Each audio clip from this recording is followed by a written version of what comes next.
You think your life is being ruined by one big enemy, one betrayal, one heartbreak, one bad year.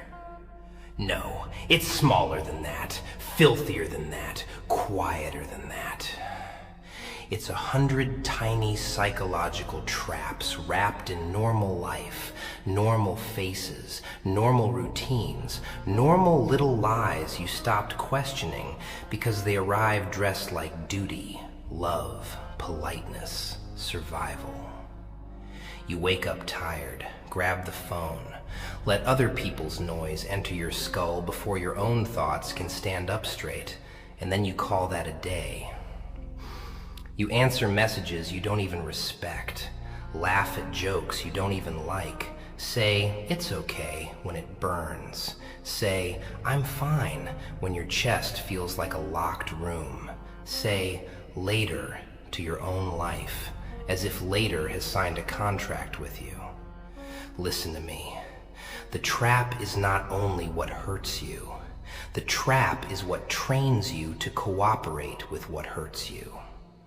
The guilt that keeps you available, the shame that keeps you quiet, the fake urgency that keeps you reacting, the fake comfort that keeps you numb, the craving for approval that keeps you bending until you don't even recognize the shape of your own spine anymore. That's the ugly part, isn't it? You were not always defeated by force. Sometimes you were defeated by habit, by softness, by delay, by maybe tomorrow. Hidden traps do not crash into your life with sirens.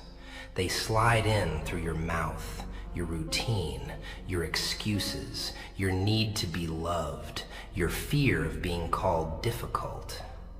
And if you do not break them, they will not just waste your time, they will quietly turn you into a stranger to yourself.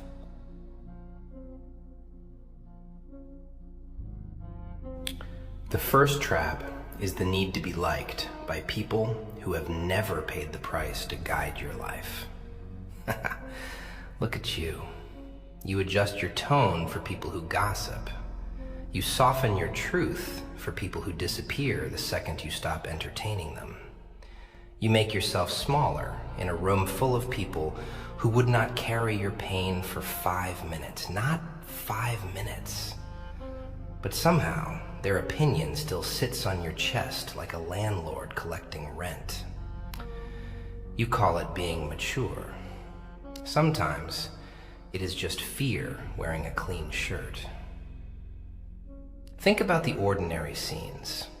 A family table where you nod to avoid tension, even though the same old disrespect keeps repeating. A workplace where you pretend not to notice the person who smiles at you in meetings and cuts your name out of opportunities the moment your back turns. A group chat where you keep posting jokes so nobody notices you feel invisible. That is not connection. That is performance. The trap is not that they expect it. The trap is that you got used to paying for temporary acceptance with permanent self-betrayal. You know the sound of it. Don't make it awkward. Be the bigger person. It's not worth the drama. Convenient little phrases. Translation: stay easy to use. Stay soft to step on. Stay smiling so nobody has to confront what they are doing to you. And when you finally feel exhausted, when you finally feel that dry bitterness in your throat because you are giving language, attention, labor, warmth, patience to people who treat your presence like furniture, you start blaming yourself for being too sensitive. No, you are not crazy. You are overexposed. The person trapped by approval is never free, because even in silence, even alone, he is rehearsing imaginary conversations with imaginary judges. Break that. Let some people misunderstand you. Let some people call you cold because you stopped bleeding politely. Let some faces change. Better a few offended strangers than a life spent begging to be swallowed whole by people who never intended to respect you.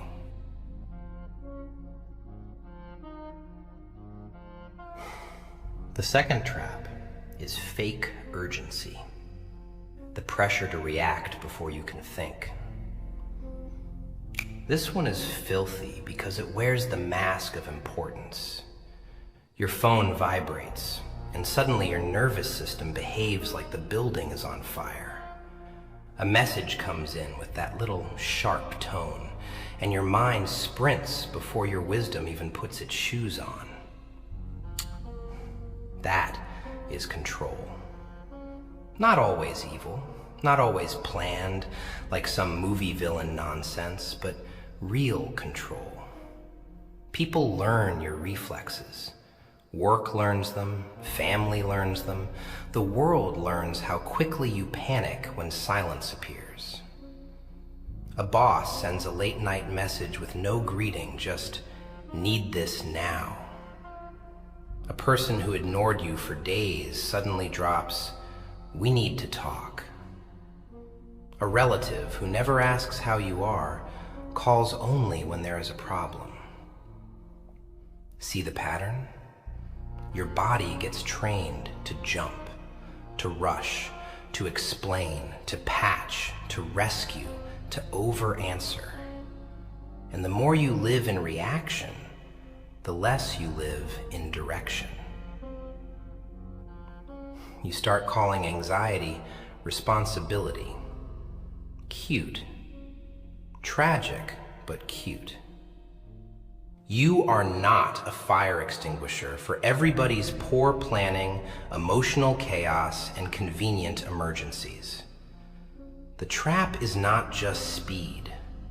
It is loss of authorship. When every ding, every frown, every shift in tone can reorder your inner world, then your peace no longer belongs to you. Look at what fake urgency steals from ordinary people. It steals fathers from their children because the phone owns dinner. It steals sleep from young men because one cold message from one inconsistent woman poisons the whole night. It steals focus from decent workers because they spend the day anticipating another interruption instead of building something clean, something lasting. It steals prayer-like stillness from the soul and replaces it with twitching, checking, refreshing, defending. Real urgency is rare. Manufactured urgency is everywhere. Learn the difference. If it is truly important, it can survive 10 measured breaths. If it is truth, it can survive your calm. If somebody loses respect for you because you refuse to panic on command, then respect was never what they were offering in the first place.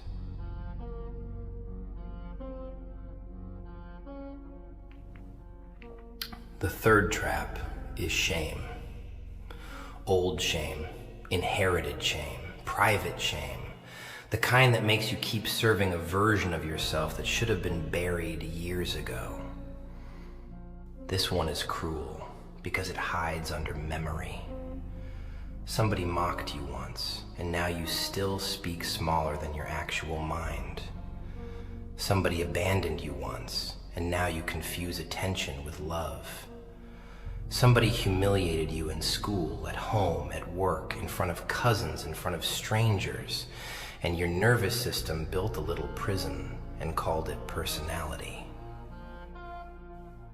You say, "I'm just not that kind of person." Are you sure? Or are you just protecting an old wound from being seen again? Look at the street-level reality of it.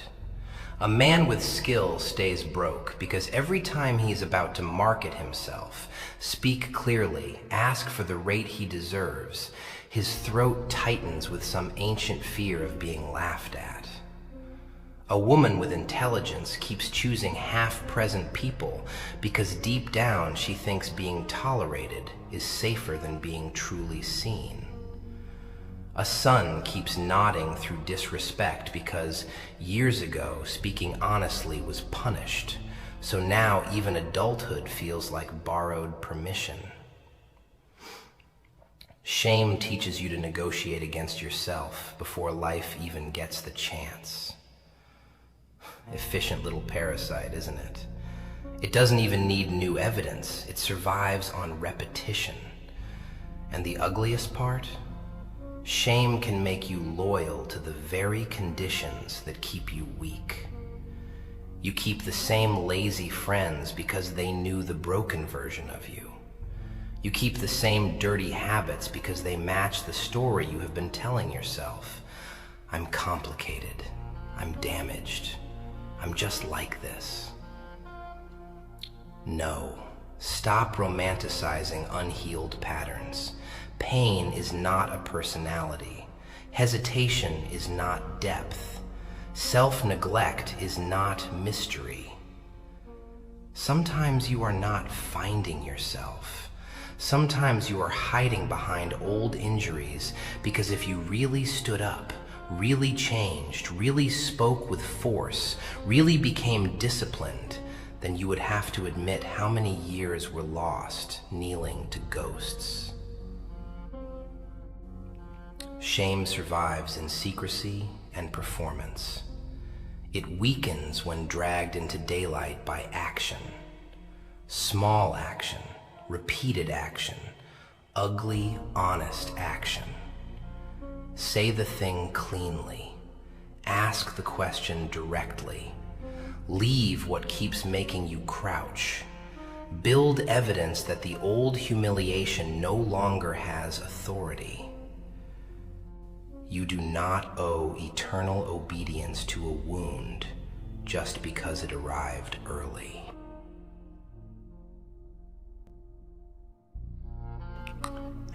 The fourth trap is comfort that is not comfort at all. Numbness dressed like relief. This one is everywhere because modern life sells sedation like kindness. You feel pain, so you scroll. You feel pressure, so you snack. You feel loneliness, so you flood your ears with noise. You feel inadequacy, so you disappear into fantasy, gossip, random videos, endless commentary, cheap dopamine, pointless arguments, false starts, dramatic plans with no structure behind them. And because nothing explodes immediately, you call the behavior harmless. Harmless. Harmless things do not quietly drain the discipline out of your bones. Harmless things do not steal 4 years while convincing you it was just one rough season. Real comfort restores you. Fake comfort postpones you. Learn that difference, or you will die in installments. See how ordinary it looks. A man comes home tired, tells himself he deserves a little break, and every night the break becomes a burial site for ambition. A student says he works better under pressure, but what he really means is that he only knows how to function with panic at his throat because he has trained himself to need chaos before movement. A wife says she is just preserving peace, but what she is really preserving is a household where her silence is always cheaper than everybody else's growth. A young woman says she is resting, but the rest never strengthens her, never clarifies her, never produces anything except another day of soft exhaustion and inward disgust. That aftertaste matters. The body knows the difference between restoration and avoidance. After true rest, there is lightness. After fake comfort, there is heaviness, fog, guilt, self-contempt, that gross little sentence in the head, why did I do that again? Because the trap was never pleasure. The trap was permission without awareness. Do you understand how many lives are controlled not by tyrants, not by catastrophe, but by tiny, repeated acts of self-abandonment? Alarm snoozed, hard call postponed, honest conversation delayed, cheap stimulation chosen over meaningful effort. Little by little, you stop trusting yourself. And when self-trust dies, everything gets darker. You become easy to manipulate, because a person who cannot govern his impulses will always rent himself out to the nearest distraction. Break fake comfort by making your relief tell the truth. Walk, breathe, read something that sharpens you. Sit in silence until the craving reveals what it was hiding. Sleep properly, work with structure, cry if you need to, pray inside your own conscience if you need to, but do not call sedation healing. One of them rebuilds you, the other keeps you soft enough to control.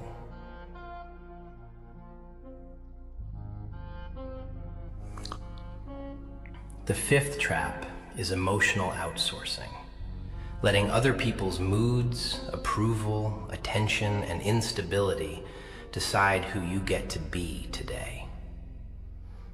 This one breaks strong people because it disguises itself as empathy. You tell yourself you care deeply, that you are just sensitive, that you just feel things intensely. Maybe. But maybe you also never learned the difference between compassion and possession, between being present and being absorbent, between loving people and surrendering your whole nervous system to every weather change in their face.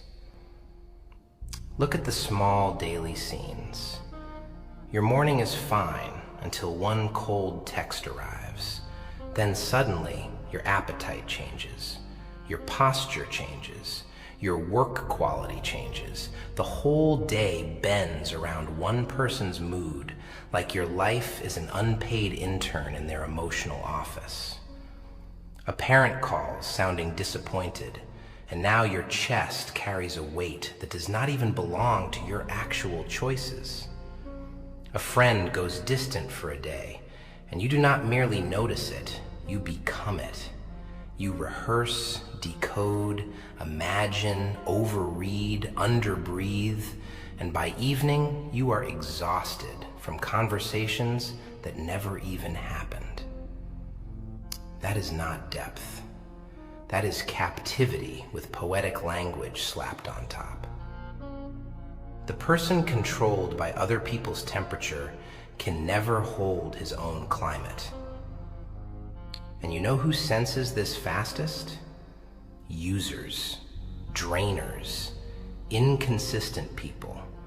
The kind who do not need to attack you because they know they can flicker and make you chase. They do not need to insult you because one withheld reply can keep you mentally kneeling for 8 hours. What a system. Minimal effort from them, full emotional taxation from you. In families, it becomes guilt. In romance, it becomes obsession. In friendship, it becomes one-sided loyalty. In work, it becomes overperformance. The tragic little dance where you keep trying harder for the boss who has already decided your worth based on usefulness, not humanity. And then you wonder why you feel drained all the time.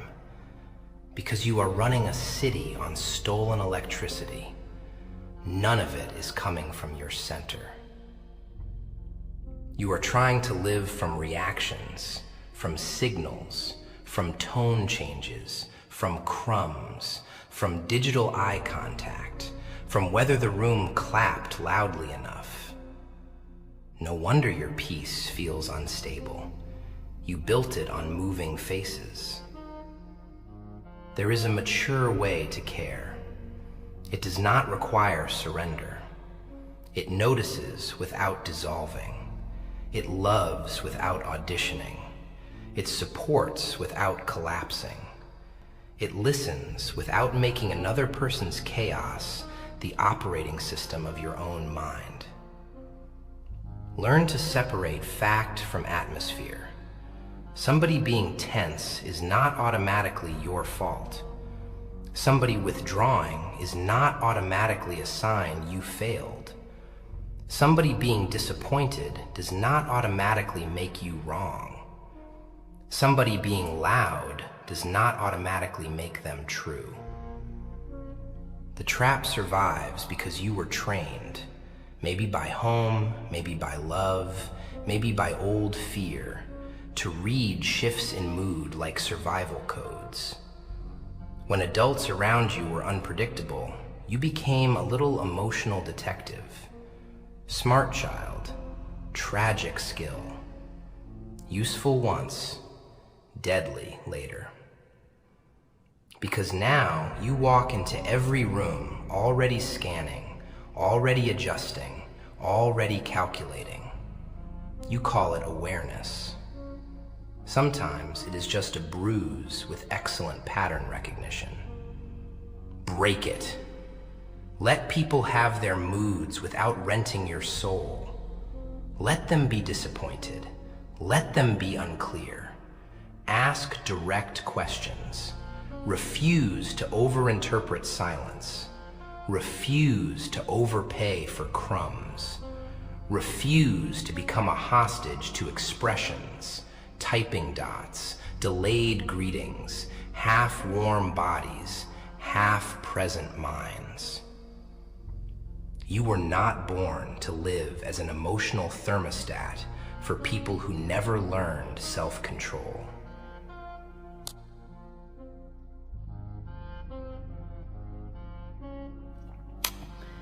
The sixth trap is guilt disguised as loyalty, and this one has buried more potential than failure ever could.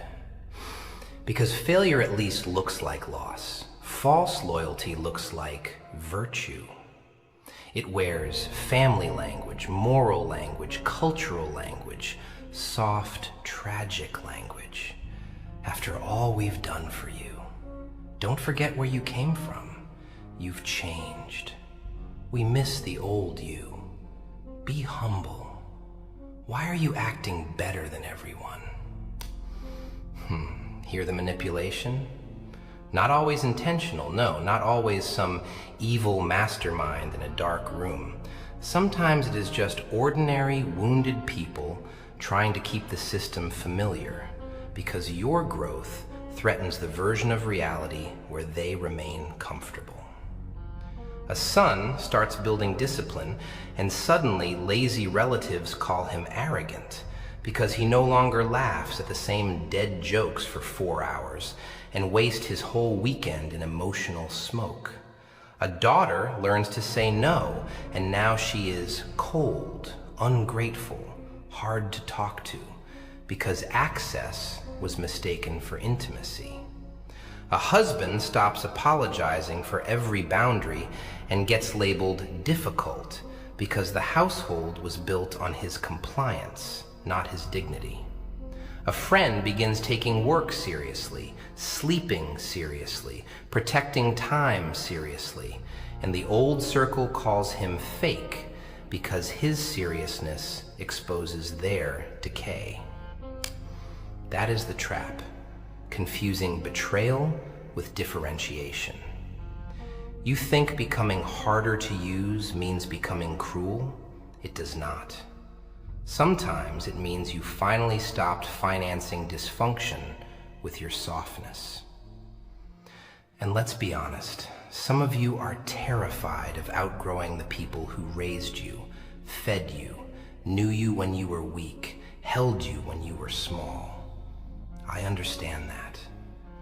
That pain is real, The heart does not enjoy separating gratitude from submission, but it must.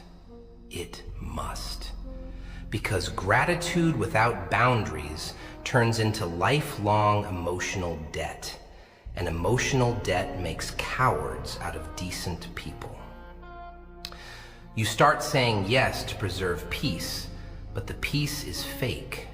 You start hiding your standards to preserve closeness, but the closeness is fake. You start shrinking your language, your ambition, your schedule, your beliefs, your discipline, your routines, your seriousness, all so nobody feels left behind. And before long, you are living a smaller life to protect other people from the mirror your growth puts in front of them. That is not love. Love does not require your self-erasure as proof of loyalty. Love can grieve your change and still respect it. Love can miss old access and still bless new discipline. Love can feel the distance and still refuse to call your evolution betrayal. Think about the ordinary phrases that keep people trapped. Just this once. It's family. Don't be so harsh. You know how they are. Let it go. Ah, yes, let it go. Translation, you absorb the cost because nobody else intends to grow. No, sometimes the mature thing is not to let it go. Sometimes the mature thing is to name it correctly, limit it cleanly, and stop handing your future to a pattern just because the pattern has old pictures with you in it. I have seen people spend 10, 15, 20 years being good while resentment quietly rotted their insides because every honest boundary felt like sin to them. So they stayed, they smiled, they helped, they swallowed.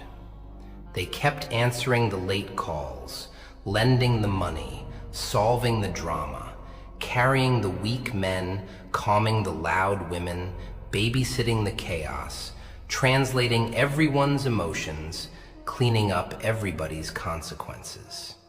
And they called that kindness. Sometimes it was fear of disapproval with holy makeup on it. You can honor people without obeying their dysfunction. You can be respectful without becoming available for harm. You can be grateful without becoming governable. That sentence right there, some of you needed that 10 years ago. The trap gets uglier when guilt starts speaking inside your own voice. Then nobody even has to pressure you anymore. You pressure yourself. You feel guilty for resting, guilty for charging fairly, guilty for being hard to access, guilty for not answering immediately, guilty for protecting your mornings, guilty for letting people sit with the consequences of their own laziness instead of rescuing them like some exhausted little martyr. And people love martyrs, don't they? Love them. As long as the martyr remains useful. But a living human with standards, a living human who says, no, that doesn't work for me, suddenly everyone is confused. Suddenly, your tone is the topic. Suddenly, your delivery is the emergency. Notice that. When control weakens, attention shifts from the behavior to your reaction. That is another trap nested inside the first one. Refuse it. Bring the issue back to the issue. Stop defending your right to have a spine. Speak cleanly. Repeat less. Explain once, maybe twice if there is good faith, then step back and let reality teach what your words cannot. And yes, it will hurt. The body hates disappointing familiar people. The old programming will scream. You may feel like you were doing violence when all you did was stop volunteering for slow self-destruction. Endure that feeling. Do not worship it. Feel it and move. Because some guilt is not moral truth. Some guilt is just withdrawal pain from a role that was killing you.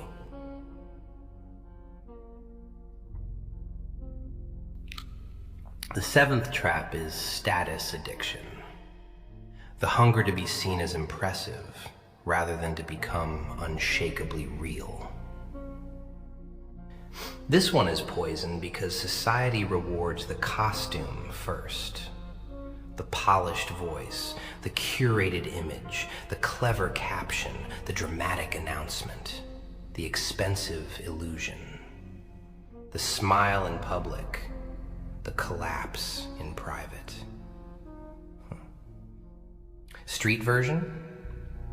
A lot of people do not want peace, skill, truth, patience, integrity, clean habits, or a stable soul. They want the look of those things. They want the body without the discipline, the respect without the character, the admiration without the sacrifice, the authority without the accountability. They want to post the quote instead of living it. They want to be called deep while never sitting alone long enough to hear their own shallowness echo back. And because the world is loud and distracted, the trap works. The office promotes the smoother liar over the quieter builder. The family praises the loud achiever while ignoring the disciplined one whose life is actually clean.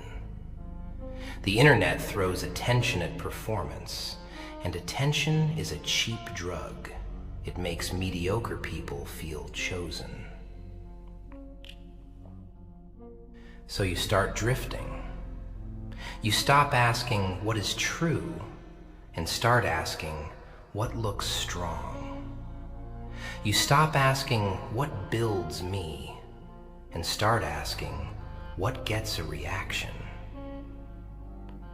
That is how souls get sold in installments.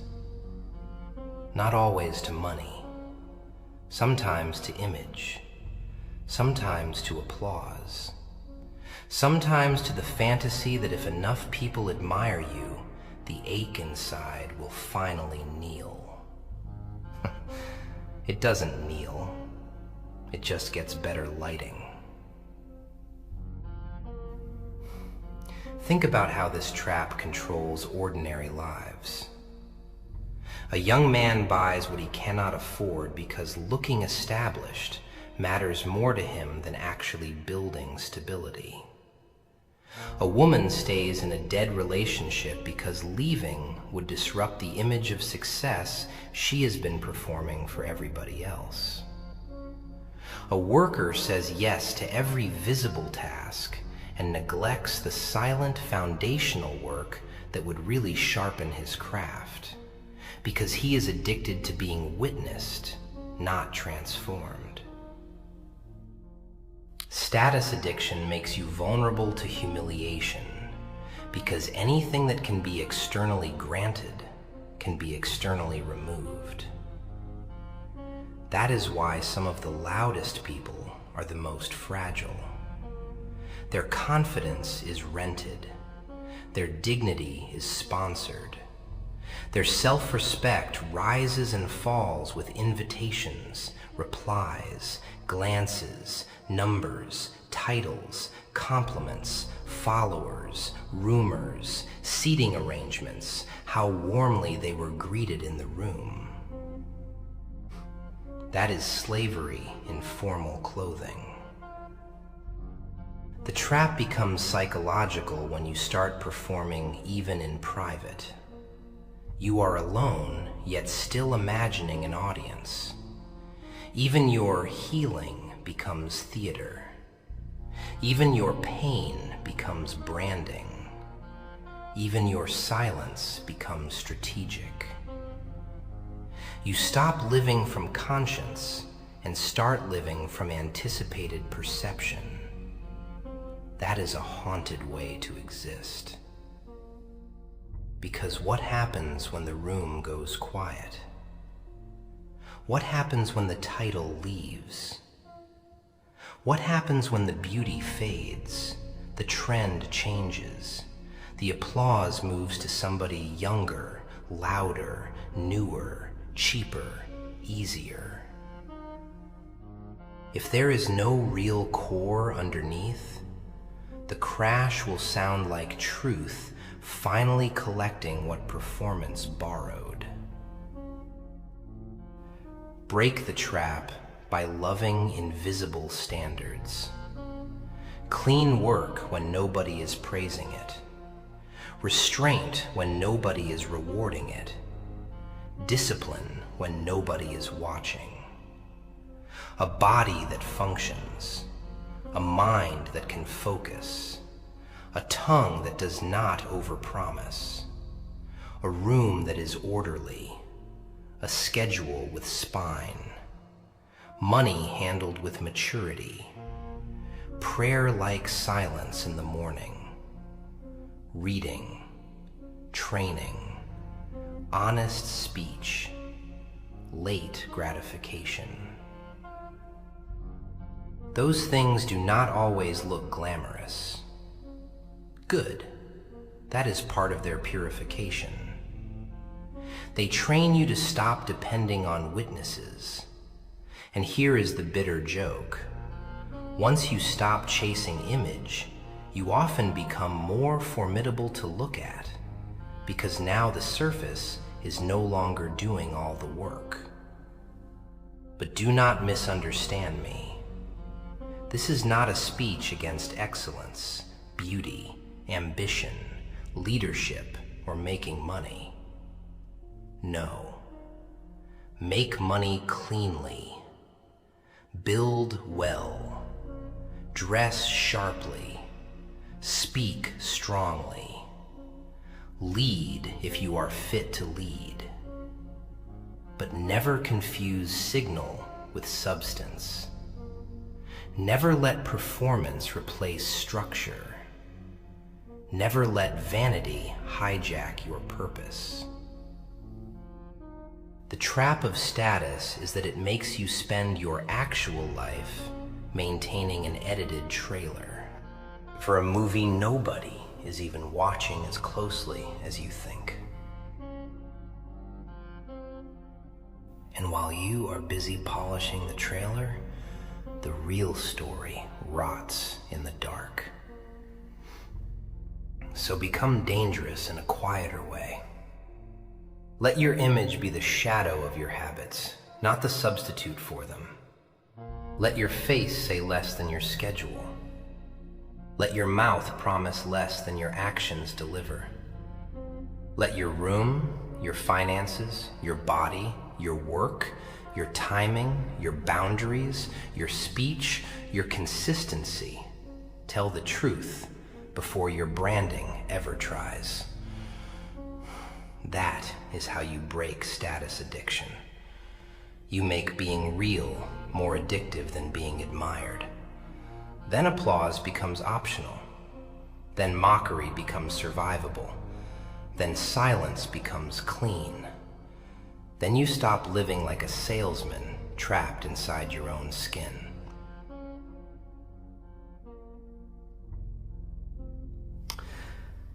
The eighth trap is the addiction to unfinished business.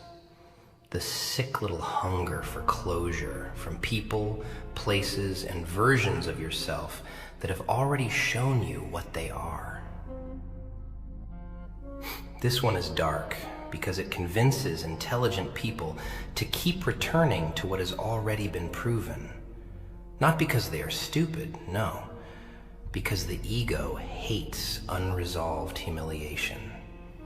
It wants the final explanation, the clean confession, the late apology, the sudden realization, the beautiful reversal where the one who ignored you finally understands your worth and the one who mistreated you finally names the damage correctly, and the one who underestimated you finally sees what he lost. Cinema. Lovely. Real life is uglier. A lot of people never become clear enough, honest enough, or humble enough to give you that scene. So you wait. You reread. You reimagine. You check if they viewed the story. You replay the meeting. You search for hidden meaning in the last sentence, the delayed reply, the old smile, the changed posture, the random call after months, the "Hey stranger" that arrives like a thief trying old doors. That is how unfinished business controls people. Not through chains, through loops, through mental re-entry, through emotional reruns, through the fantasy that one more conversation, one more message, one more chance to explain your side will finally give you peace. Sometimes it gives you new humiliation. That's all. Look at the ordinary reality. A man who should be building his future loses 6 months mentally arguing with an ex who already moved on in her nervous system long before she moved on in words. A woman who was publicly disrespected keeps seeking family approval from people whose character is too weak to admit they were cruel.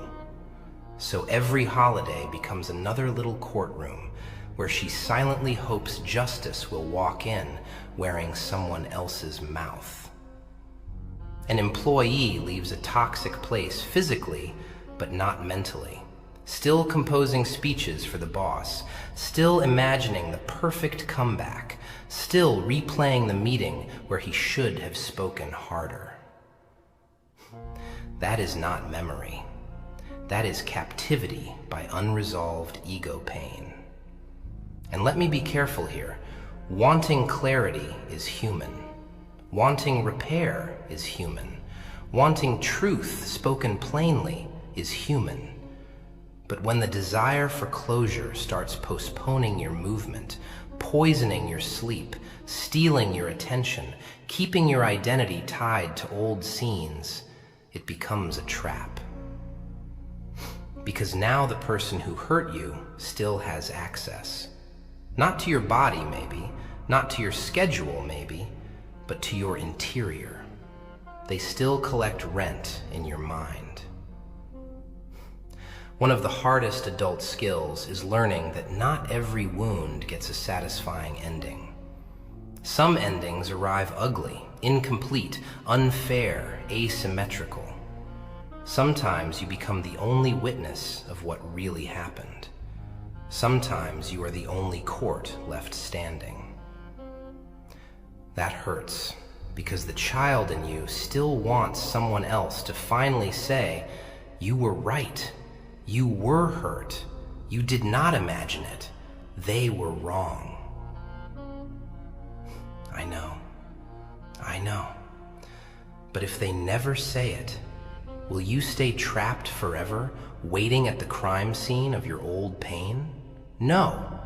You do not need mutual understanding to take your life back. You do not need the liar to confess before you stop drinking poison. You do not need the neglectful to become wise before you become unavailable. Break the trap by refusing loops. No more decoding random breadcrumbs from people who failed the basic test of consistency. No more building cathedrals of meaning around crumbs, glances, accidental likes, half apologies, nostalgia texts, vague thinking of you messages sent by lonely cowards who miss access more than they miss your soul. Ah, yes, that one lands. People often say they miss you when what they miss is your availability, your softness, your labor, your forgiveness. The way you made their unstable life feel less unstable. Do not confuse being remembered with being valued. Do not confuse being contacted with being honored. Do not confuse someone circling back with someone being transformed. The trap of unfinished business also appears with your own past self. You keep visiting old versions of you with pity, shame, longing, regret. If only I had started earlier. If only I had spoken. If only I had left. Wasteful grief. Understandable, but wasteful if it hardens into paralysis. Grieve quickly, learn slowly, move faithfully. That is cleaner. That is stronger. Closure is not always a conversation. Sometimes closure is a pattern you stop participating in. Sometimes closure is a number you delete, a route you stop driving, a fantasy you stop feeding, a silent prayer inside yourself, a body that no longer flinches at the same memory because you finally built a life with enough substance to stop bowing before old scenes. The deepest closure is not explanation. It is disinvestment.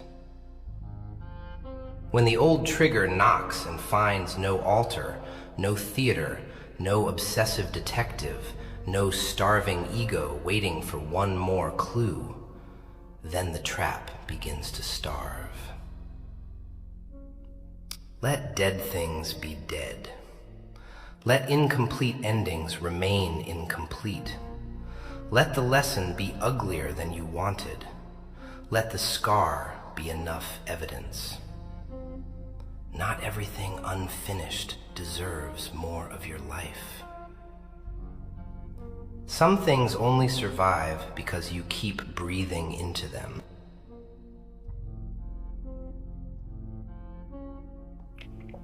The ninth trap is comparison.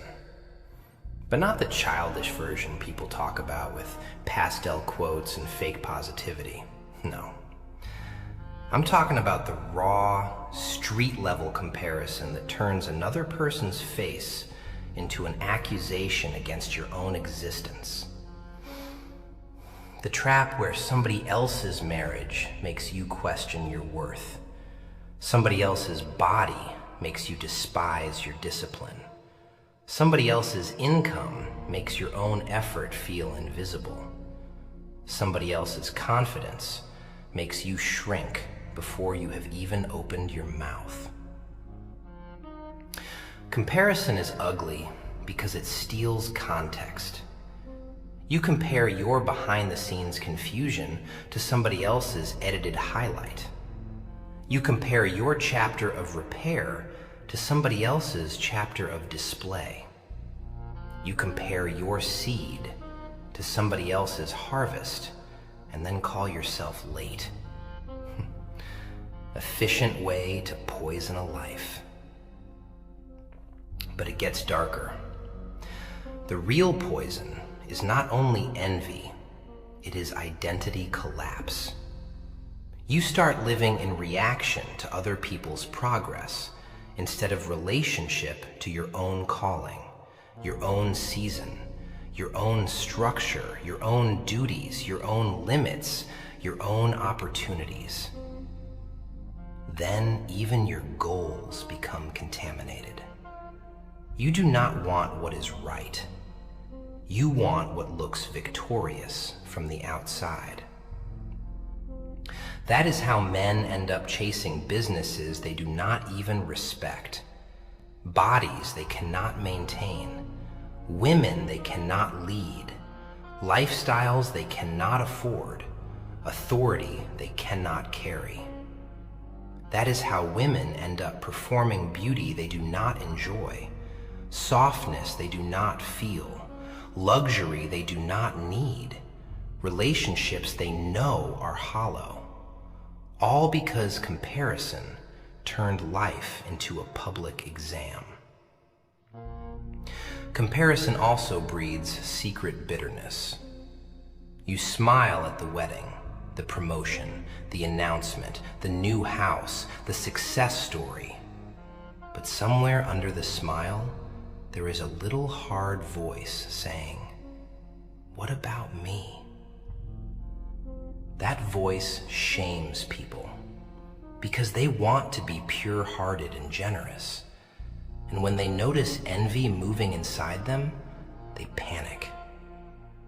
Listen, envy noticed early is information. Envy hidden and moralized becomes corrosion. Do not lie to yourself with fake nobility. If somebody's progress unsettles you, ask why. Not to become petty, no. To uncover the neglected part of your own life that comparison has exposed. Maybe it reveals laziness, maybe grief, maybe fear. Maybe the fact that you have been wandering without a plan while time passes and everybody else's visible milestones keep slapping your face like public reminders. Good. Use the sting. Do not build a home in it. The trap becomes even more humiliating on the digital street, where you can compare yourself to 1,000 edited lives before breakfast. 1 minute you are sitting in your room, tired but stable, and then you scroll into 10 strangers' vacations, abs, weddings, podcasts, deals, outfits, routines, smiles, babies, bodies, renovations, little miracle moments carefully arranged for display. And suddenly your own honest life looks dull, unfinished, late, unworthy. A screen made you disrespect your own existence in 3 minutes. Remarkable. And because the comparison is constant, you stop building patiently. You want acceleration, visible proof, fast redemption, rapid transformation dramatic enough to silence the internal humiliation of feeling behind. That urgency makes fools easy to sell to, easy to lure, easy to manipulate. They buy fake systems, fake identities, fake mentors, fake relationships, fake hope.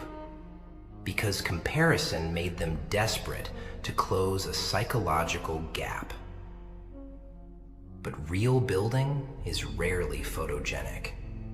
It is repetitive, quiet, embarrassingly basic. Sleep, training, saving, reading, saying no, practicing, leaving what harms you, tolerating being unimpressive for a while. Comparison hates that, because comparison wants emotional drama, not grounded process. So break it ruthlessly. Limit exposure to what triggers hunger without wisdom. Bless others without imitating them blindly. Study what is useful. Ignore what is theatrical. And bring your attention back to measurable standards inside your own actual life. Are you cleaner than 6 months ago? Stronger? More focused? Less available to nonsense? Less frightened of silence? More honest? More disciplined? More respectful of your own time? Those are real victories. Comparison can also infect pain. You start ranking wounds, Maybe I shouldn't complain. Other people had it worse. Stop that. Suffering is not a competition. Neither is healing.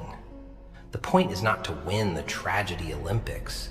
The point is to stop bleeding into your own future because you kept minimizing what needed attention. Another person's pace is not your command. Another person's face is not your judgment day. Another person's success is not evidence of your failure unless you choose paralysis instead of discipline. And remember this ugly truth.